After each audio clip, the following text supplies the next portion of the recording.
इतना बड़ा बजट को कैसे बांट सकते हैं और बिहार में विकास की बात कैसे कर सकते हैं। साथियों, महागठबंधन पूरा बिखरा हुआ है।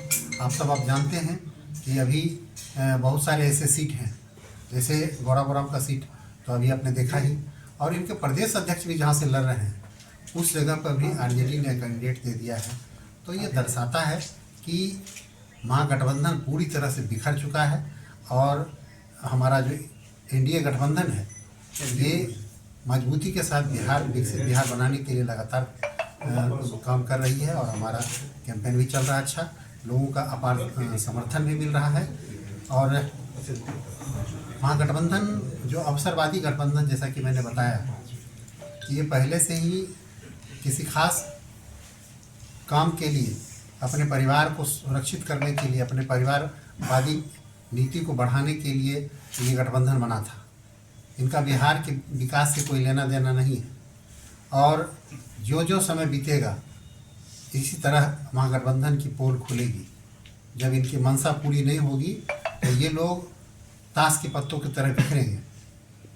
और जिस तरह से जो लोग कहते थे कि हम झुकेंगे नहीं, निषाद समाज को जिस तरह से महागठबंधन ने अपमानित करने का काम किया है, ये काफ़ी निषाद समाज आने वाले दिनों में दिखाएगा कि किस तरह से आरजेडी के लोगों ने निषाद समाज के कैंडिडेट को के साथ गंदा मजाक किया है।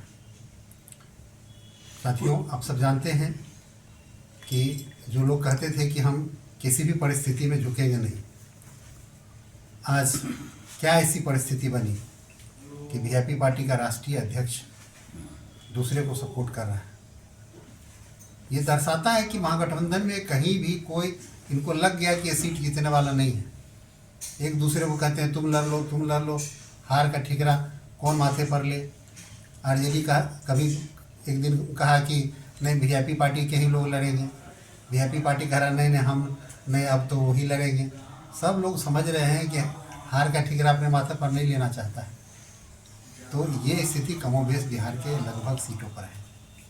और सुनने में तो ये भी आ रहा है कि जिस तरह से आरजेडी के लोगों ने, क्योंकि वीआईपी पार्टी की नज़दीकियाँ कुछ कांग्रेस से बढ़ी थी, मैंने पहले भी कहा था, कल के प्रेस के हमारे कुछ साथी ने जब सवाल किया, मैंने कल भी बताया था कि जिस तरह से कांग्रेस के साथ नज़दीकियाँ बढ़ी तो कांग्रेस ने अपने पंजे से इस तरह गर्दन दबाया है कि वीआईपी पार्टी को बर्बाद कर देगा। और वीआईपी पार्टी के नेता कुछ बोल भी नहीं पा रहे हैं, वो वही बोल रहे हैं जो कांग्रेस चाह रही है। और इससे निषाद समाज काफ़ी मर्माहत है। और जिस तरह से पिछली बार भी उनके पीठ में खंजर भोगने का काम किया था आरजेडी के लोगों ने, और इस बार उनको सरेंडर करा करके दिखा दिया। जो लोग कहते थे कि निषाद समाज की हम राजनीति करते हैं, मैं उनसे पूछना चाहता हूं कि आपने निषाद समाज को कलंकित करने का काम किया है। आने वाले चुनाव में हम निषाद समाज के अपने भाइयों से अपील करना चाहते हैं कि आप ऐसे अवसरवादी लोगों, जिन लोगों ने इस तरह का कृत्य किया है, ऐसे लोगों को जवाब दीजिए, ताकि बिहार में जो आपको मान सम्मान एनडीए की हमारी सरकार ने दिया है, पहली बार हम जीते, उसके बाद भी केंद्र में मंत्री बनाया गया, बिहार सरकार में भी 3 मंत्री बनाया गया, आयोग का गठन हुआ, 5 लोगों को एडजस्ट किया गया। तो निषाद समाज को अगर किसी ने सम्मान देने का काम किया है तो हमारे एनडीए के नेताओं ने किया है। निषाद समाज को अपमानित करने का अगर काम किया है किसी ने तो वो कांग्रेस और आरजेडी के लोगों ने किया है।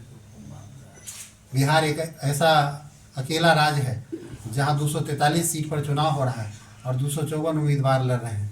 एक सीट पर दोस्ताना लड़ाई चल रहा है।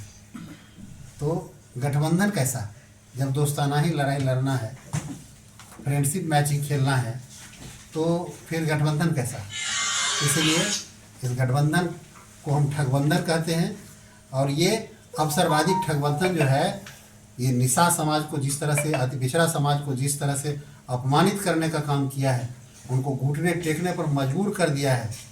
आने वाले चुनाव में निषाद समाज और अति पिछड़ा समाज इस ठगबंधन को दिखाएगा कि निषाद समाज की ताकत क्या है। मुझे बस इतना ही कहना है।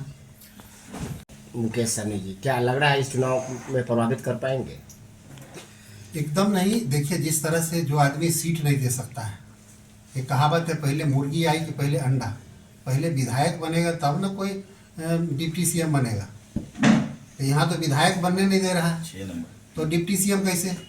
जो आज आपको एक सीट नहीं दे रहा है वो आपको डिप्टी सीएम दे देगा। निषाद समाज थोड़ा पढ़ा लिखा कम है, लेकिन बेवकूफ़ नहीं है, ये समझता है। क्या वजह बन गई कि पुष्पा झुक गया? देखिए, ये लोग सारे लोग अवसरवादी राजनीति करते हैं, चाहे आरजेडी के लोग हैं, चाहे वो वीआईपी के लोग हों या कांग्रेस के लोग हैं। ये सिर्फ अपने परिवार को सुरक्षित करने की राजनीति करते हैं। इनको समाज के मान प्रतिष्ठा से कोई मतलब नहीं है, इनको बिहार के विकास से कोई मतलब नहीं है। इसीलिए ये लोग अपने पर्सनल फ़ायदा के लिए। और दूसरी सबसे जो बड़ी बात है कि अब लग रहा है कि हारने के लिए, जब सब बिहार में पूरा एनडीए का माहौल अच्छा बन गया है, तो अब हारने के लिए कैंडिडेट अपने आप को बैक कर रहा है कि हम क्यों हारें, तुम जा कर के हारो। आपने 2-3 दिन पहले देखा कि आरजेडी ने कहा कि नहीं, यहाँ वीआईपी के संतोष सहनी लड़ेंगे। आज संतोष सहनी कह रहे हैं कि नहीं, यहाँ अफजल अली लड़ेंगे। तो हार कोई देखना नहीं चाहता है, और जब जान गया है कि सब सीट हम लोग हार रहे हैं, तो कैंडिडेट अपने आप को अलग कर रहा है। ये दर्शाता है कि बिहार में एनडीए की मजबूत सरकार बनेगी। सहनी समाज ये जान कि केंद्रीय मंत्री का पद बड़ा है या फिर डिप्टी सीएम का पद बड़ा है? देखिए, प्रोटोकॉल वाइज बात करें तो केंद्रीय राज्य मंत्री बड़ा पद होता है, लेकिन पद कोई बड़ा छोटा नहीं होता है। जो काम करे समाज के लिए वही पद बड़ा होता है। और जैसा कि आपने देखा कि किस तरह से निषाद समाज के दो लीडर, जो उनके राष्ट्रीय अध्यक्ष और प्रदेश अध्यक्ष, दोनों के जगह पर आरजेडी ने कैंडिडेट दे दिया। तो ये गठबंधन कैसा? निषाद समाज समझ रहा है, इन चीज़ों को बारीकियों से देख रहा है, और इस चुनाव में निषाद समाज ठगबंधन के लोगों को, आरजेडी के लोगों को, कांग्रेस के लोगों को दिखाएगा कि इस गठबंधन को हम नहीं मानते हैं। जिसने हमको, एनडीए ने हमको जो सम्मान दिया है, हम उनके साथ खड़ा रहेंगे।